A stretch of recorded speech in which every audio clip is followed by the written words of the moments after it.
Bonjour. Alors, je voulais vous soumettre une petite réflexion parce que je voulais réfléchir l'autre jour sur comment on fait face à la tyrannie, que ce soit d'un chef, d'un psychologue ou d'un collègue.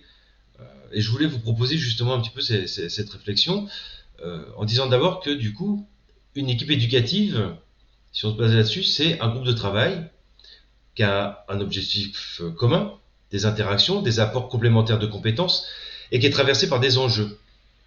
Et qu'il y arrive d'être confronté justement à une personne toute puissante dont c'est la personnalité, ou bien d'être face à des dysfonctionnements qui peuvent provoquer la tyrannie d'un des membres.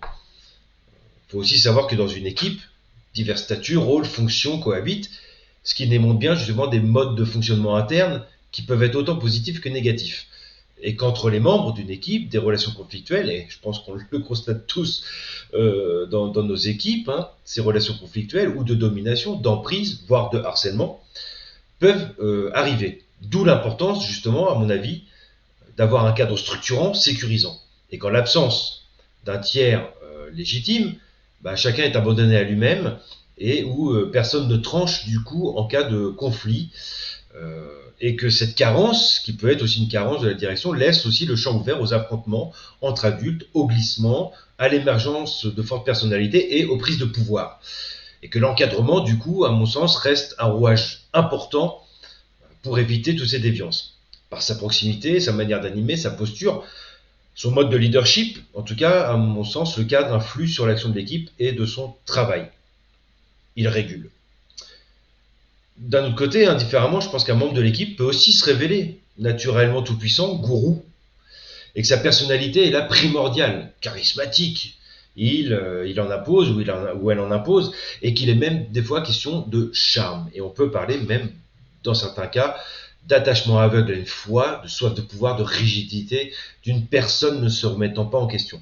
En tout cas, dans les deux cas, en l'absence d'encadrement ou en présence d'une personnalité tyrannique, des mots surviennent, comme celui du bouc émissaire par exemple, ou bien le harcèlement moral au travail, qui est cette maltraitance psychique qui a l'objectif d'atteindre la personne par l'utilisation de moyens détournés de leur but.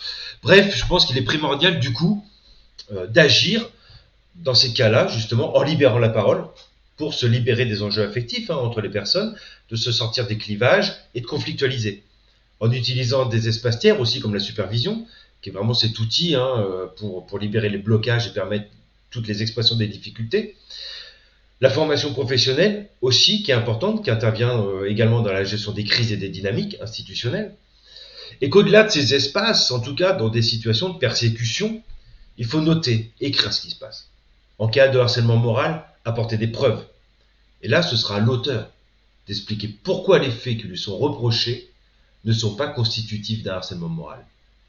Et puis, il y a la loi. Il faut savoir que les faits de harcèlement moraux sont punis d'un an d'emprisonnement et d'une amende de 15 000 euros. Donc, très rapidement, face à la tyrannie, il faut réagir vite, se protéger, résister, en parler, saisir les IRP aussi, la médecine du travail, se faire conseiller, garder des preuves et, si cela est vital pour sa santé physique, psychique, partir.